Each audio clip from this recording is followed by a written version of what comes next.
Dear students, today I would like to talk about King Lear, one of the most remarkable tragedies of William Shakespeare prescribed in your master's syllabus. And at the very outset of my lecture, I would like to talk something related to King Lear, which may be considered to be the critical analysis of this drama. You all know Shakespeare had written 37 dramas during in his life, and Shakespeare had also written 154 sonnets and many other poems.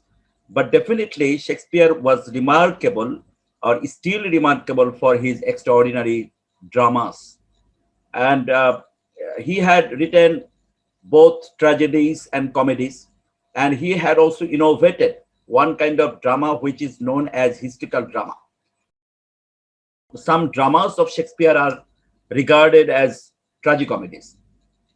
But Shakespeare had written many tragedies which are based on his own innovated rules, apart from the rules of the classical tradition. And if we think about the tragedies of Shakespeare, four tragedies of Shakespeare are considered to be very much remarkable. And those four tragedies are Hamlet, Othello, Macbeth, and King Lear.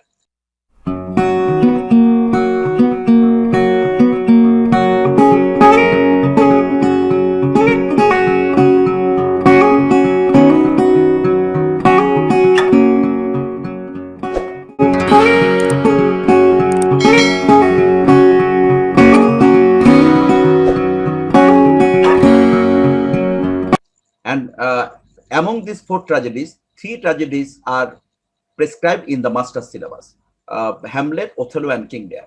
And chronologically, I will discuss all these tragedies, in my next successive classes.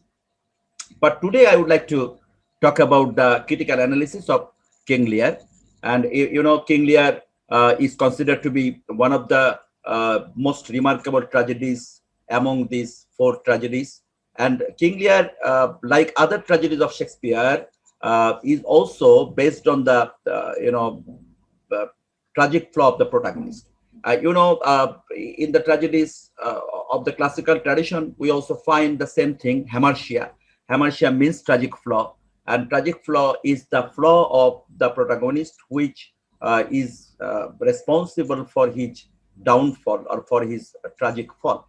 And in the tragedy King Lear, we also find the tragic flaw of the protagonist, King Lear. King Lear is the protagonist of this drama, and King Lear has a tragic flaw which is known as error in judgment. And error in judgment, or lack of judgment, or misjudgment, all the things are similar. That whenever one person will have the error in judgment, then definitely because of this error in judgment, he or she will have to face a lot of troubles in his life. So also in case of King Lear. If we think about other three tragedies of remarkable tragedies of Shakespeare, we will also find the tragic flaw of the protagonist. In Hamlet, we will find the tragic flaw of the protagonist, that is procrastination, delay in action, delay in taking action. The tragic flaw of Hamlet is procrastination, that is known as delay in taking action. And for delay in taking action, Hamlet has to suffer a lot in the end. And similarly, if we think about Macbeth, we will also find the tragic flaw of the protagonist, and that is, overambition. So overambition is actually the tragic flaw of Macbeth. And for this overambition, Macbeth has to face a lot of troubles, and in the end, he had also been killed.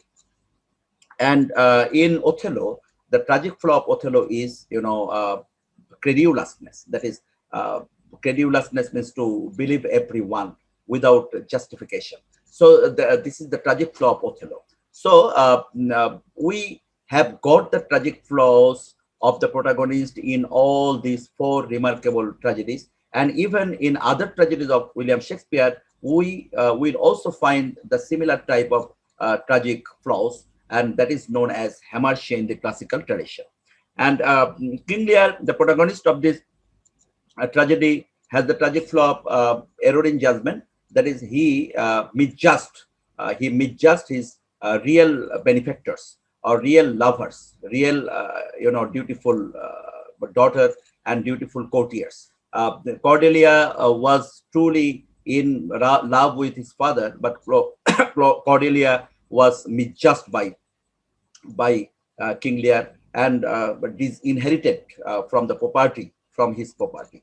But Gonerill and Regan, who were not actually loyal, internally loyal to their father, but Gonerill and Regan, the first two daughters of King Lear, were you know over evaluated uh, by the father, and all the properties had been distributed between these two daughters, these inheriting the third daughter Cordelia. And another character, Earl of Kent, who is also very much loyal to King Lear, had also been misevaluated by King Lear. That is the error in judgment. So we can come to this remark that King Lear had the error in judgment for which he had to suffer a lot, and in the end, King Lear had died for the result of so many sufferings that he had experienced during his lifetime. And if we think about the classical tradition, there were the classical tradition that the dramatist in the tragedy must have to maintain three unities. Unities means unity of time, unity of place, unity of action. Unity of time means that the action of the drama should be confined to 24 hours. That is called unity of time. And unity of place means that the action of the drama should be confined to a single place. That is called unity of place. And unity of action means that there will be only one action in a single drama. And these are the classical traditions. The classical dramatists, both the Roman and the Greek dramatists, followed this tradition in their tragedies. And another important rule that had been maintained by classical dramatists is that no tragic and comic element should be mingled in the same drama. There should not be the mingling of tragic and comic elements. This is another important tradition that the classical dramatists followed. But Shakespeare had not followed most of the rules innovated by the classical dramatists. Shakespeare had violated unity of time and unity of place in this drama.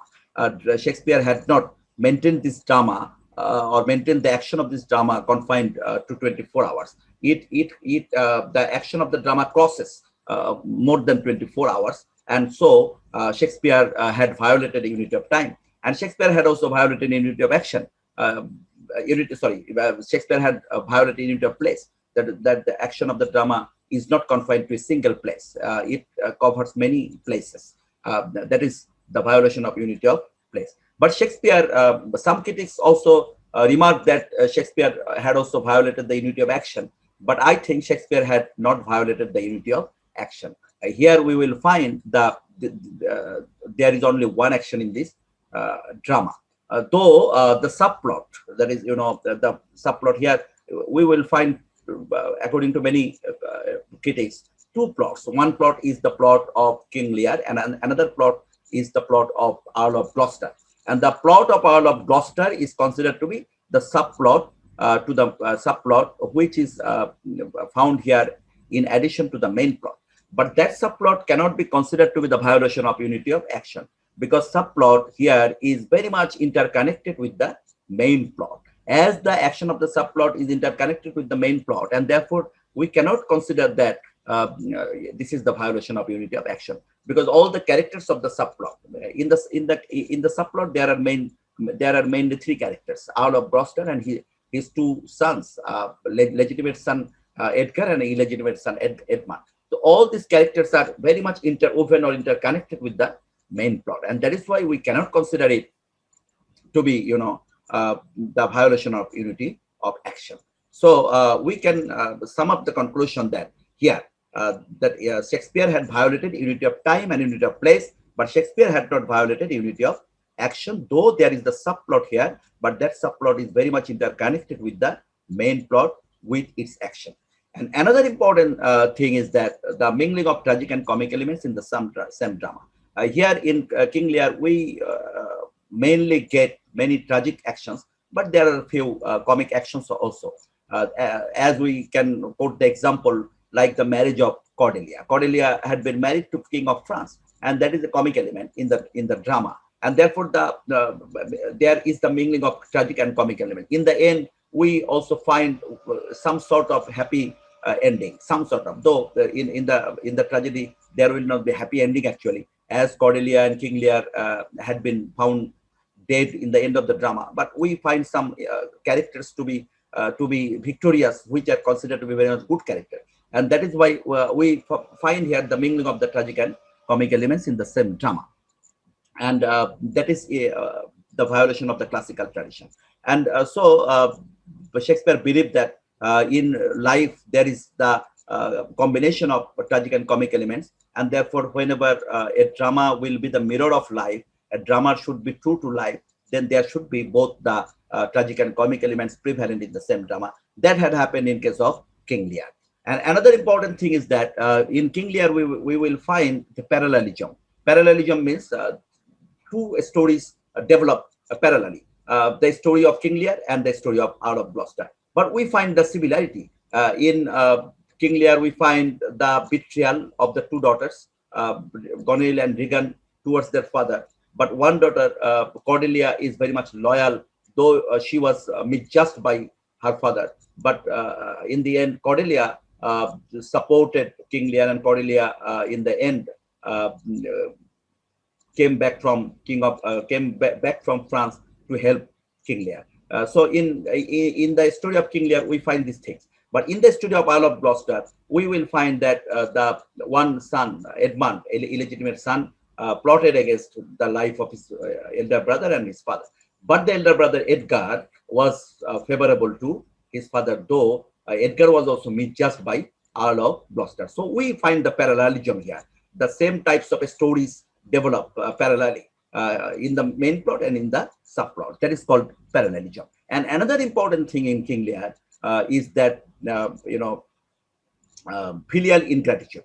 Filial ingratitude and filial gratitude. Both the filial ingratitude and filial gratitude are combinedly or are found side by side. Filial ingratitude means ingratitude of the children to the father, as we find the ingratitude of Gonil and Regan to King Lear. That is filial ingratitude. But Cordelia did not have ingratitude towards her father, and that is called filial gratitude. Filial gratitude and filial ingratitude. In the real life, we will also find the same thing. Some children may be loyal to their parents, and some children may not be loyal to their parents. So those children who are not loyal to their parents may be considered to be suffering from filial ingratitude. But those children who will be very much loyal to their parents in the end, or up till the death of their parents, that is called filial gratitude. So filial gratitude is also reflected in the action of Cordelia, and also in the subplot in the action of Edgar. Edgar was misjudged by Earl of Gloucester, but Edgar had the filial gratitude, but Edmund didn't have the filial gratitude. That is called filial ingratitude. So here we will also find this type of thing. And another important thing that we find in King Lear is the presence of Fool. Fool is another important presence in this drama. Through the character of Fool, we will find some message of Shakespeare towards the readers. The readers should have to get that message as a sort of teaching, and that teaching will be very much effective for their life. And Fool talks many things under the disguise of Fool, but those statements are considered to be very much extraordinary, reflected by Fool here. So these are the things that we can find in the analysis of King Lear. And if we go through this type of thing, then it will be possible for us to understand this extraordinary drama well. And we will also get the setting. Then the setting of this drama is Great Britain, as King Lear was the king of Great Britain. That is why the setting of this drama is in Great Britain. And in this drama, another important thing is that in this drama, Shakespeare had also followed poetic justice, that virtue is rewarded and vice is punished, as all the virtual, all the evil characters had to pay their penalty in the end of the drama. But some important virtuous characters were still alive in the end of the drama, as we find Duke of Albany and also, Edgar to be surviving in the end of the drama. So these are the important things to note at the time of reading the story of King Lear, at the time of going through the King Lear. And if we have this type of things in our mind at the time of reading this drama, then it will be possible for us to understand this drama well.